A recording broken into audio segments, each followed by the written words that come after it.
Yo les gars, dans cette vidéo, je vais vous parler un peu plus en détail de mon business, comment j'en suis arrivé là, pourquoi je fais ce business et qu'est-ce que c'est concrètement. Dans cette vidéo, je vais éclaircir un peu tout ça parce que c'est un système que j'ai mis en place, c'est pas quelque chose qu'on va me voir faire tous les jours. C'est devenu aujourd'hui un système qui tourne, qui fonctionne à peu près automatiquement. Moi à la base, j'étais récupérateur de métaux, c'est le premier business que j'ai fait. C'est la première fois que je me suis sorti de la merde en gros. Avant ça, j'étais au chômage, je faisais rien du tout et avant ça, j'étais à l'usine, j'étais un esclave. Donc pourquoi ce business? Parce que j'ai vu quelqu'un le faire, je suis allé une fois avec lui, j'ai vu qu'il ramassait de l'argent, je me suis dit je fais pareil, c'est tout. Donc j'ai fait ça. Dans cette activité, j'étais à peu près à 20 € de l'heure, ce qui n'est pas fou quand tu es auto-entrepreneur à ton compte, mais c'est vraiment 20 € de l'heure en comptant toutes les charges, en comptant le gasoil, l'usure du camion, les impôts, l'URSSAF, vraiment tout. J'étais à 20 € de l'heure et ce qui était bien dans ces 20 € de l'heure, c'est que la moitié de ces heures, c'était que de la route. En fait, je faisais énormément de route, 3, 4, 5 heures, des fois 6 heures par jour.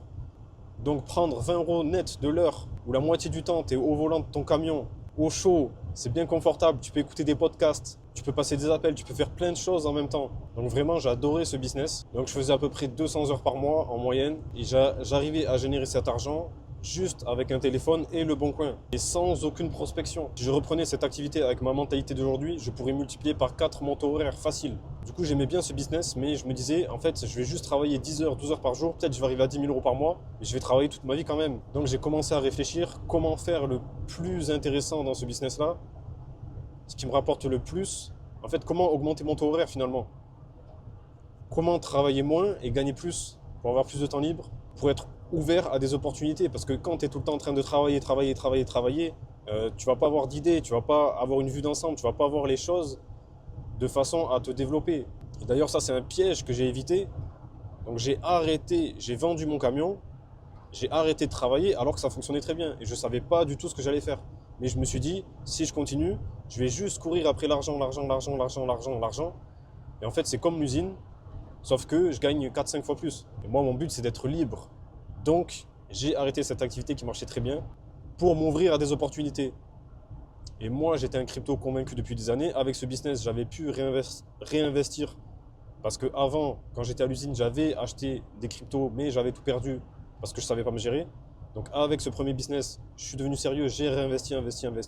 On arrivait à une époque où c'était, on appelle ça un marché aussi, un bull market. Et je me suis dit, cette fois-ci, je vais me concentrer, je vais vendre le camion et je vais me concentrer là-dessus. Potentiellement, si de toutes mes journées, j'ai rien à faire à part chercher les petites cryptos qui vont exploser, mais peut-être que c'est mieux à faire que de continuer à aller chercher mon argent avec mon camion. Donc c'est pour ça que j'ai arrêté cette activité. Et depuis le début, dans ce métier, dans cette activité de récupérateur de métaux, il y avait des déchets d'électroménager.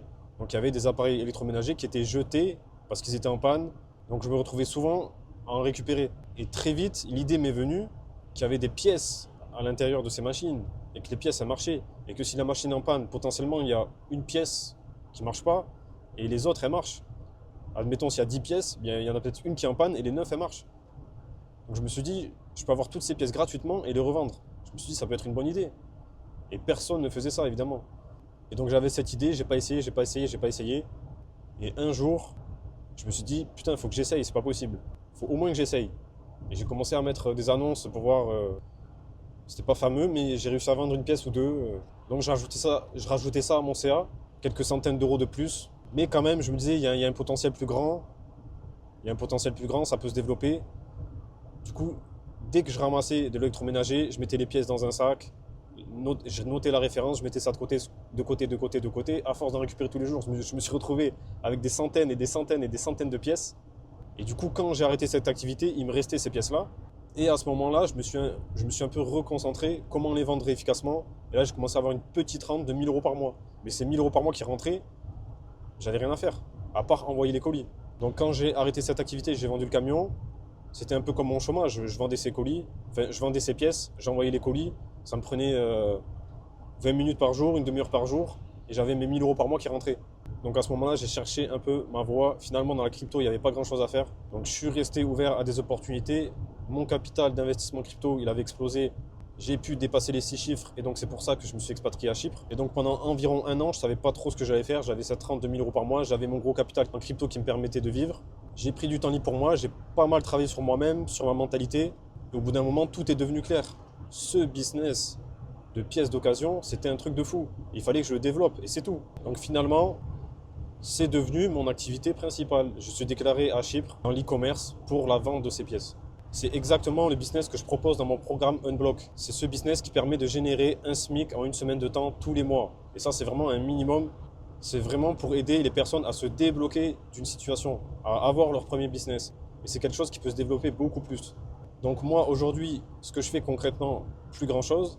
J'ai mon stock initial de pièces qui est géré par un prestataire logistique en France. Donc c'est de cette façon que j'ai transformé ce business de la ferraille, de ramasser la ferraille, en digital.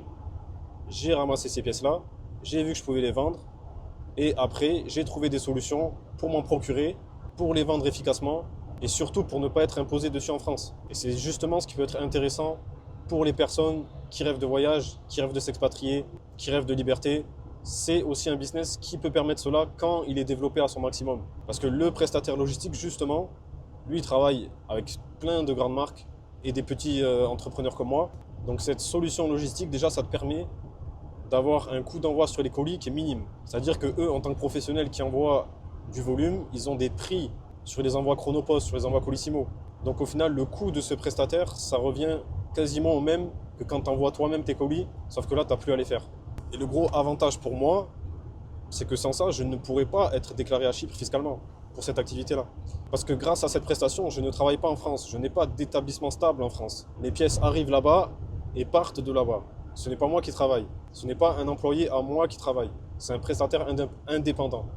Donc mon imposition sur cette activité-là, elle reste à Chypre. Et c'est ça qui est intéressant. Donc voilà pour mon business. Aujourd'hui, c'est plus un système que j'ai mis en place.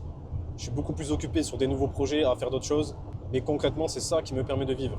Ce que je veux t'expliquer aussi à travers cette vidéo, c'est que d'un business physique, tu peux le transformer en digital.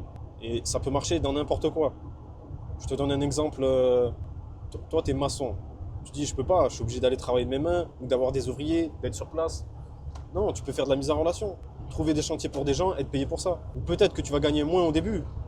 Ça va te coûter beaucoup moins de temps, c'est ça qui est intéressant. Il y a toujours moyen de transformer un business physique en digital. Et justement, si tu veux des conseils par rapport à ça, si tu as des idées mais que tu sais pas trop, tu as un business, ou tu n'en as pas, ou tu en cherches un, bref, peu importe, si tu as besoin d'aide, n'hésite pas à réserver un appel directement avec moi. Le lien est juste en dessous de la vidéo. Ça me ferait très plaisir de pouvoir t'aider à aller chercher tes objectifs et à transformer ta vie.